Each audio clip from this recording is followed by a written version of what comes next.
So the question is, have you ever tried working, when you have been working for Project Veritas, have you ever even tried to get into the big fish? Oh, yeah. To the guys like Soros, his handlers? Yeah. As a matter of fact, when we were investigating, what was it, the Antifa, and all those, that whole constellation of anti-Trump organizations, especially back in 2017, 2018, we were able to trace the money trail to Soros, especially because Open Societies Foundation, which is Soros's organization, was acting as a fiscal sponsor for some of these groups, like Refuse Fascism, for instance, meaning there were, because they are a nonprofit, the Open Society organization, they could let smaller groups, it could act as an umbrella for smaller groups to incorporate under them, so that way donations would be tax-free. So that was one thing we were able to uncover, is the fiscal sponsorship of these anti-Trump black bloc organizations with under the umbrella of Soros. But it seems like those guys like Soros, Rothschilds, Rockefellers, right? They are very silent. So there is no chance of getting an interview with the guys, even if it's only if it's not a WF forum, right? World Economic Forum. They got interviews. They're very elusive. There's no chance you getting to these guys. Well, also, people like Klaus Schwab. My favorite guy. Yeah, I mean, I've read his books, and they're very transparent, about their agenda.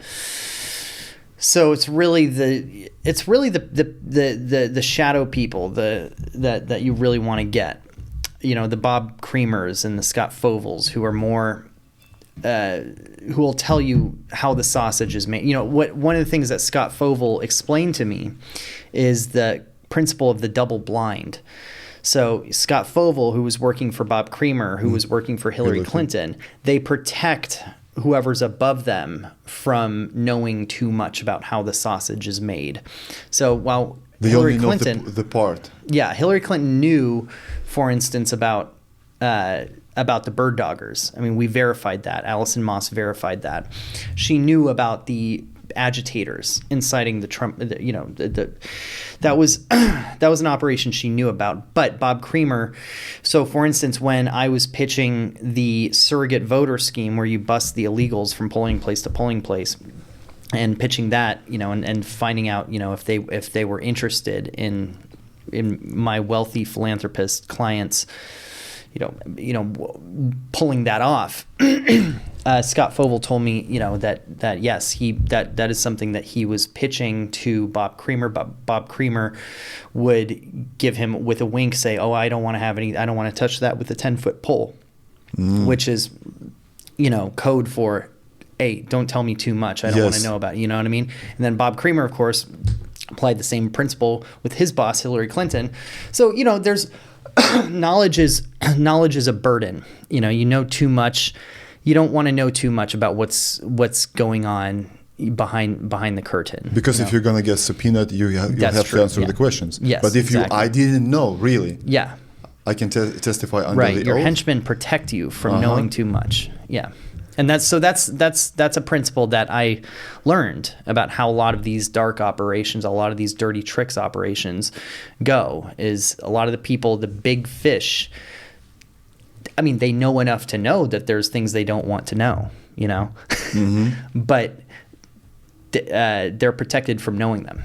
But it feels like, so once again, this whole company, WF, Klaus Schwab, Soros, Rockefellers, they're untouchables, right? No one has ever done anything to those guys. So you did to Google, to Meta, to so Clinton, Democrats, Republicans, it doesn't matter. But that type of people, they're untouchables. Mm-hmm. Do you think we will ever see them exposed, like with the? Well, that's why the way to expose them is by exposing their Bob Creamers and their Scott Fovels, because Hillary Clinton she might not have even known enough to know. She knew enough, like I was saying, she knew enough to know that there's things she didn't want to know, you know. So, but she didn't necessarily know everything, and so those are the henchmen, the fixers. Those are the people that you really need to expose, and then their association to those who are paying them, because the people at the very, very top, they're afforded this blissful ignorance, this luxury of only thinking in terms of their manifest destiny and all the good that they're doing in their mind. They are, they're the anointed, and so they have this anointed cognizance of what their operations are, that's uncontaminated from the reality. What do you think of Klaus Schwab? So, for instance, why is he telling all the story? Why is he telling what does he want to do? Well, to be honest, I've read, having read his book, what was it called? I've read a couple of his books, but and to be honest, they're very underwhelming. They're very kind of corporate and just bland, and they're not that sinister. They're not as sinister as you expect them to be. And so in his mind, he's very just focused on what the world looks like, the utopia afterwards, the utopia after the sausage is made. And he doesn't have to think about the misery and the tribulations that you have to inflict upon entire global populations and national populations in order to get to that utopia. That's one of the things that he is blissfully, precluded from having to know about, because it's the people that is, that he has on the board, on the chessboard, the pieces. They're the ones, the Scott Fovels, the Bob Creamers. I keep using that analogy, but those are the ones who get their hands dirty that you have to expose. Klaus Schwab, he just has this vision of, he's up here and he has this vision of what the world ought to look like. And here's my vision. And it looks, it's very, you read his books and it's actually pretty, it's pretty compelling. It sounds good, but it's the getting there that involves all the misery. So my problem with Klaus Schwab and the whole WF is they want to, I want to say, erase the identity of the nations. They want to create a one nation only, right? They want to mix the cultures. That's the worst thing that you can do.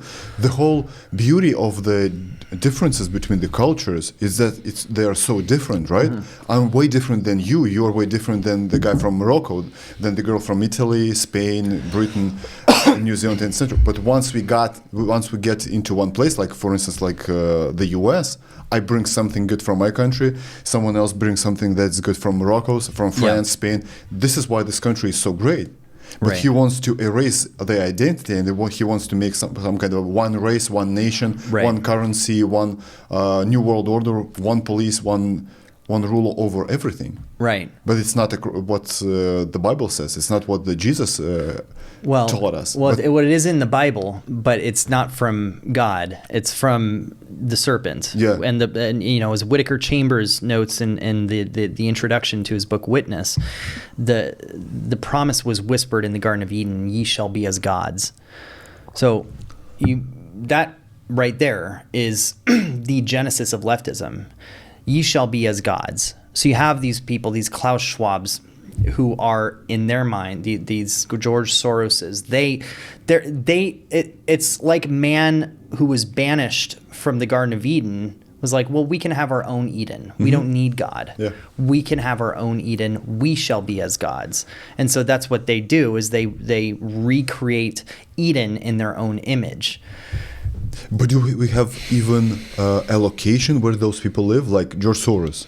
We don't even know, right? Where does he live? Europe? He has multiple homes. Yeah, he has multiple homes. Rockefellers, Rothschilds, we have no idea where they live. They're not. I mean, I don't know off the top of my head, but I think they're traceable.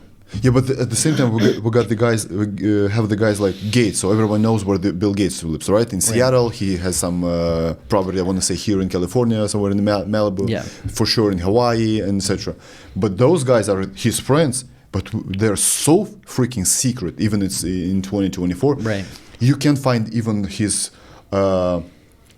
kids, grandkids on the Instagram just bragging about their stuff, luxury life, Rolls Royces and Boeings.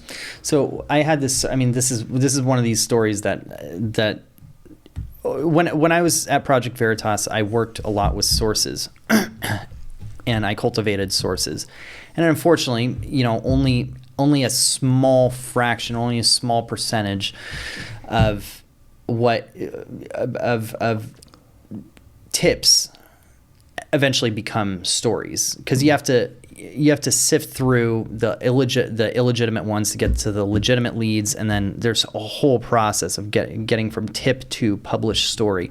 So unfortunately, but I learned a lot. There's a lot of tips that never would have been actionable in terms of the undercover execution, but I learned a lot, and this is one of the things that so many stories that I learned talking to sources who were either too afraid to go on record, or wouldn't wear cameras, or couldn't wear cameras, or we couldn't, whatever reason the operations weren't possible or not successful. But I learned a lot. And one of my sources during 2020 was, and I won't name them, of course, and this never became a story, but I can tell you they were a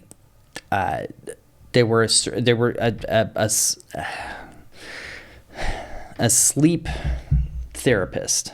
They were a sleep therapist, and they worked for some of the biggest people on the planet, some of the most powerful people on the people who can afford a house call sleep therapist, someone who can, I don't even know what she did exactly, but she explained it to me once. But anyway, she worked with some of the hegemons of the planet Earth, and she had an appointment in the home of one of them, and this was like in March. So this was when March of 2020, the whole madness began. When it all began, or possibly April. And she told me that she walked into his house and she put on a mask, and he was like, "Oh, you don't have to do that."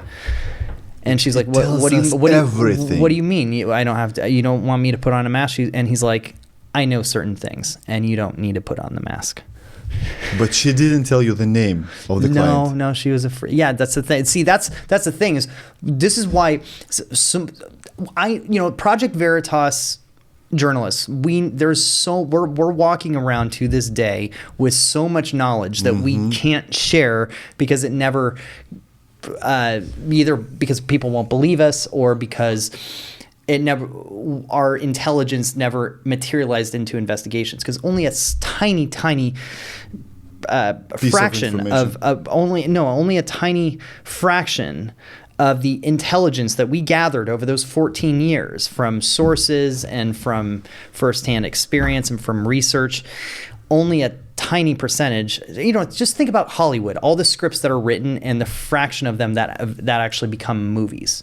Do you know what I mean? That's kind of like that's the perfect analogy for Project Veritas. The intelligence that we gathered, and only a small percentage, because you have to think, what is actionable for an undercover investigation? What is something that, we can actually, we have to come up with a ploy.